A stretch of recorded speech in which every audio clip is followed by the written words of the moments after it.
Maraming salamat sa BSP. Alam mo, malaking bagay po yan. That's a big win for those who are fighting against online gambling. Alam mo, marami po nag-message sa akin na tagumpay po yung kampanya po natin dahil nga ay hindi na po sila nakaka-link dito sa ating mga e-wallets katulad ng GCash at Paymaya. Malaking bagay po yan. Lalo na sa probinsya kasi wala naman silang mga credit cards doon sa probinsya. Talagang accessibility ang problema. So this is one big step forward. And we'll still be discussing other issues during the hearings. I think in the next hearing, we'll be inviting the e-wallets kasi gusto ko malaman magkano income nila, magkano bang nakokolekta nila in totality dito sa online gambling activities na ito at kung gaano karami yung kanilang users ang gumagamit ng online gambling platforms sa kanilang apps. Gusto natin malaman ito kasi numero napakalaga. We want to confirm that really, if there's 32 million Filipino gamblers sa ating bansa, that's almost 1/3, no? A little less than 1/3 of the population already.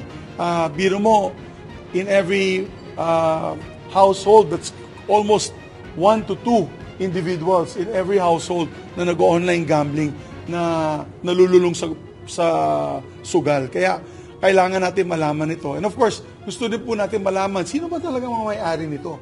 And we'll share with the media the results of the next hearing, which of course they'll be submitting to us, the officers and the owners of the said institutions and online gambling enterprises.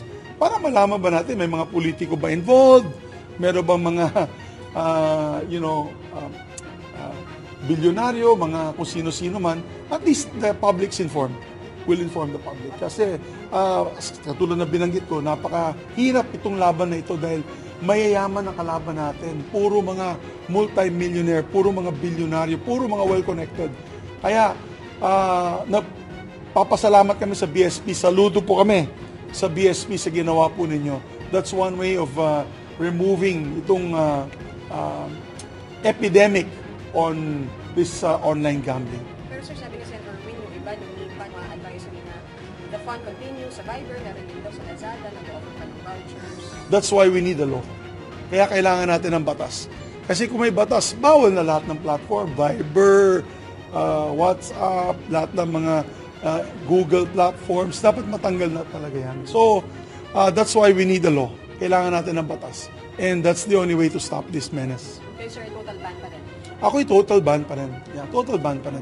Kaya naman nilang kumita ng, alam mo, kahapon, di ba, nanonood ako ng football. Sabi ko nga sa interview ko kay Ate Selly, manonood ako ng football ng aking anak sa BGC. Nakita ko, ang laki-laking gusali. Hindi ko nababanggitin ko anong kumpanya. No? One of the biggest operators of online gambling sa Pilipinas. Buong gusali kanila. Sabi ko, kaya pala ayaw nila bitawan to dahil sobrang yaman na nila. At the expense of the Filipino people. At the expense of 32 million Filipinos na natatalo araw-araw para makapagtayo po sila ng mga malalaking gusali sa BGC sa Makati.